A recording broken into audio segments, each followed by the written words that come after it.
திருநங்கைகளோட குலதெய்வமான கூவாகம் கூத்தாண்டவர் கோவிலோட திருவிழாவை பத்தியும் அந்த கோவிலோட வரலாறு பத்தி தான் இன்னைக்கு இந்த வீடியோல நம்ம பார்க்க போறோம். ஒவ்வொரு வருஷமும் சித்திரை மாதத்தில் நடக்கிற விமர்சையான விழாக்கள்ல ஒண்ணுதான் கூவாகம் கூத்தாண்டவர் கோவில் திருவிழா. இது திருநங்கைகளுக்கான விழா. கூத்தாண்டவர் கோவில திருநங்கைகள் அவங்களோட குலதெய்வமா பாக்குறாங்க. பல்லாயிரக்கணக்கான திருநங்கைகள் கூவாகம் கூத்தாண்டவர் கோவிலுக்கு வந்து கூடுவாங்களாம். இந்த கூத்தாண்டவர் கோவில் எங்க இருக்குன்னா கள்ளக்குறிச்சி மாவட்டம் உளுந்தூர்பேட்டை தாலுகா கூவாகன்ற கிராமத்துல இருக்க கூத்தாண்டவர் கோவில் தான். இந்த கோவில்ல இருக்க கூத்தாண்டவரை தான் அவங்களோட குலதெய்வமா நினைச்சு வழிபட்டு வராங்க. ரொம்பவே பிரசித்தி பெற்ற இந்த கோவில்ல ஒவ்வொரு வருஷமும் சித்திரை மாதம் 18 நாட்கள் சித்திரை திருவிழா வெகு விமர்சையா நடக்கிறது வழக்கமா. இந்த திருவிழால பல்லாயிரக்கணக்கான திருநங்கைகள் கலந்துக்குவாங்களாம். அந்த வகையில இந்த வருஷத்துக்கான திருநங்கைகளுக்கான திருவிழா கடந்த ஏப்ரல் 9ஆம் தேதி சாகை வார்த்தல் நிகழ்ச்சியோட தொடங்கிடுச்சாம். இந்த விழாவோட சிகர நிகழ்ச்சியா இன்னைக்கு ஏப்ரல் 23 திருநங்கைகள் தாலி கட்டிக்கொள்ளும் நிகழ்ச்சி நடக்குமா. அதுக்கப்புறம் கூத்தாண்டவர் சாமியோட திருக்கண் திறக்கும் நிகழ்ச்சியும் நடக்குமா. இந்த திருவிழால கலந்துக்கிறதுக்கு பல்லாயிரக்கணக்கான திருநங்கைகள் வந்து கலந்துப்பாங்களாம். ஒரு திருநங்கையோட வாழ்க்கையில மிக முக்கியமான நிகழ்வுன்னு சொன்னா அது கூத்தாண்டவர் திருவிழா தான். அந்த அளவுக்கு திருநங்கைகளோட உணர்வோட பின்னி பிணைந்த ஒரு சமுதாய சடங்கு தான் இது. திருநங்கைகளோட சமூகத்துக்குன்னு தனித்துவமான அடையாளமா இருப்பது இந்த திருவிழா தான். இந்த கூத்தாண்டவர் கோவில் திருவிழா ஒவ்வொரு வருஷமும் சித்திரை மாத பௌர்ணமி அன்னைக்கு கொண்டாடப்படும். இந்த கூத்தாண்டவர் கோவில் திருவிழாவுக்கு ஒரு வரலாறும் இருக்கு. அது என்னன்னா, மகாபாரதத்துல பாண்டவர்களுக்கும் கௌரவர்களுக்கும் போர் ஏற்பட்டதாம். அந்த போர்ல பாண்டவர்கள் வெற்றி பெறணும்னா போருக்கு முன்னாடி யுத்த தேவதையை திருப்திப்படுத்த களபலி கொடுக்கணும்னு முடிவு செய்யப்பட்டதாம். அதுக்கு 32 சாமுத்திரிக லட்சணம் பொருந்திய ஒரு ஆண்மகன் தான் தேவையாம். இதுக்கு தகுதியானவர்களா இருந்தவங்க அர்ஜுனன், கிருஷ்ணன், அதுக்கப்புறம் அர்ஜுனனுக்கும் நாகைக்கண்ணிக்கும் பிறந்த அரவான், இவங்கெல்லாம் மட்டும் தானா. அர்ஜுனனும் கிருஷ்ணனும் இந்த போருக்கு ரொம்பவே முக்கியமானவர்களாம். அதனால அவங்க 2 பேரையும் இழக்க முடியாதுன்றதால அரவானை பலி கொடுக்க முடிவு செஞ்சாங்களாம். அர்ஜுனரும் கிருஷ்ணரும் அரவான் கிட்ட இத பத்தி பேசியிருக்காங்க. அதுக்கப்புறம் அரவானும் சம்மதம் தெரிவித்தாராம். ஆனா ஒரே ஒரு நிபந்தனையும் வைத்தாராம். அது என்னன்னா, அரவானோட கடைசி ஆசையாக திருமண வாழ்க்கையில அனுபவிக்க வேண்டும் என்றும் அதுக்கப்புறம் கலிகலம் புக வேணும்னு சொல்லியிருக்காரு.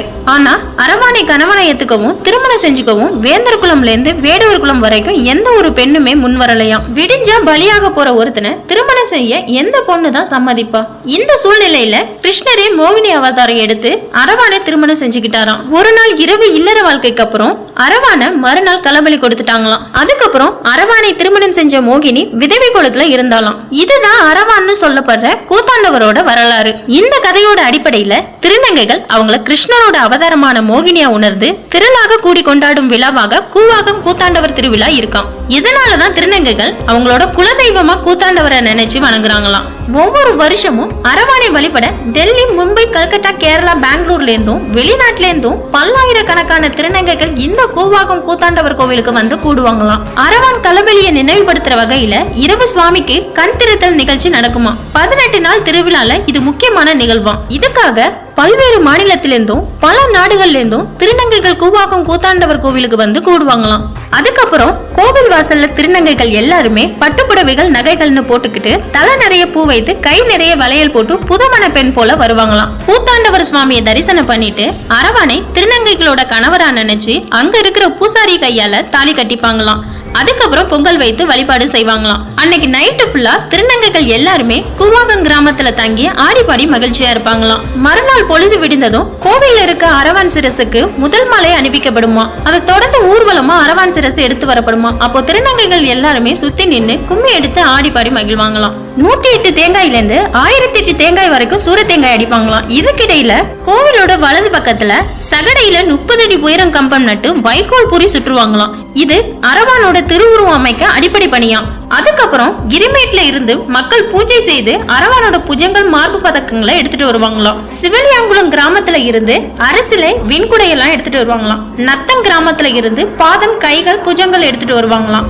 அதுக்கப்புறம் தொட்டி கிராமத்துல இருந்து மார்பு புஜங்கள், கயிறு, கடையாணி எல்லாம் கொண்டுட்டு வருவாங்களாம். இது எல்லாத்தையும் வைக்கோல் பூரி மீது பொருத்தி அரவான் திருவுருவத்தை அமைப்பாங்களாம். அதுக்கப்புறம் தேரோட்டம் நடக்குமா. இதுல ஆயிரக்கணக்கான பக்தர்கள் கலந்து கொண்டு தேர் இழுப்பாங்களாம். அது மட்டும் இல்லாம 20 அடி நீள பூமாலையையும் நீண்ட துண்டுகளையும் அரவான் மீது வீசி பயபக்தியோட வணங்குவாங்களாம். வைக்கோல் பூரியை மறைக்கிற அளவுக்கு திருநங்கைகளும் பக்தர்களும் பூக்களை பந்துகளா செஞ்சு பெரிய மாலையையும் அரவான் மீது வீசுவாங்களாம். தேர் ஊர்வலமா வரும்போது திருநங்கைகள் கூட்டம் கூட்டமா கற்பூரம் ஏத்தி சுத்தி வந்து கும்மி அடித்து பாடி மகிழ்வாங்களாம். தேர் ஊர்வலம் புறப்பட்டு வந்ததுக்கு அப்புறம் தேர் அலிகளம் நோக்கி புறப்படுமா. புதுமண பெண்களை போல அலங்கரித்து வந்த திருநங்கைகள் எல்லாருமே தேர் அலிகளம் புறப்பட்ட உடனே சோகமா உணர்ச்சி வசப்பட்டு ஒப்பாரி வைத்து அழுவாங்களாம். திருநங்கைகள் எல்லாருமே வாயிலையும் வயிற்றுலயும் அடிச்சு அழுதுகிட்டே தேரை பின்தொடர்ந்து போவாங்களாம். அரவான களபலி கொடுக்கிற நிகழ்ச்சி நடக்கிறப்ப திருநங்கைகள் அவங்க தலையில வச்சிருந்த பூக்களை எல்லாத்தையும் பிச்சை எரிஞ்சிருவாங்களாம். நெத்தியில இருக்கிற குங்கும போட்டையும் அழைச்சிருவாங்களாம். பூசாரிகள் திருநங்கைகளோட கையில இருக்கிற வளையல எல்லாத்தையும் உடைச்சு நொறுக்கிட்டு கழுத்துல இருக்கிற தாலியையும் அறுத்துடுவாங்களாம்.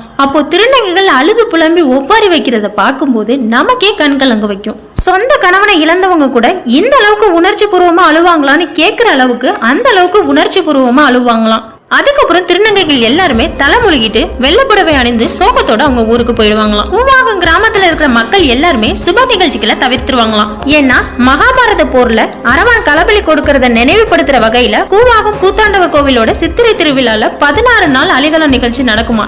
இதனாலதான் கூவாகத்திலையும் அதை சுத்தி உள்ள கிராம மக்களும் இந்த 18 நாளும் சுப நிகழ்ச்சிகள் செய்யாம தவிர்த்துருவாங்களாம். இந்த கூவாகம் கிராமத்துல பந்தலடி தெய்வநாயகம் செட்டியார் தோப்புல பல சாதம் படைக்கிற ஒரு நிகழ்ச்சி நடக்குமா. இதுல உப்பு புளி மிளகாய்னு எல்லாத்தையும் ஒன்னா சேர்த்து சமைச்சு படைப்பாங்களாம். இதுதான் உரிமை சோறுன்னு சொல்லுவாங்களாம். இந்த உரிமை சோறை பக்தர்களுக்கு பிரசாதமா கொடுப்பாங்களாம். இதை வாங்கி சாப்பிடறதால குழந்தை பாக்கியம் கிடைக்குங்கிறது ஆண்டாண்டு காலமா மக்களிடையே நம்பிக்கையா இருக்குதான்.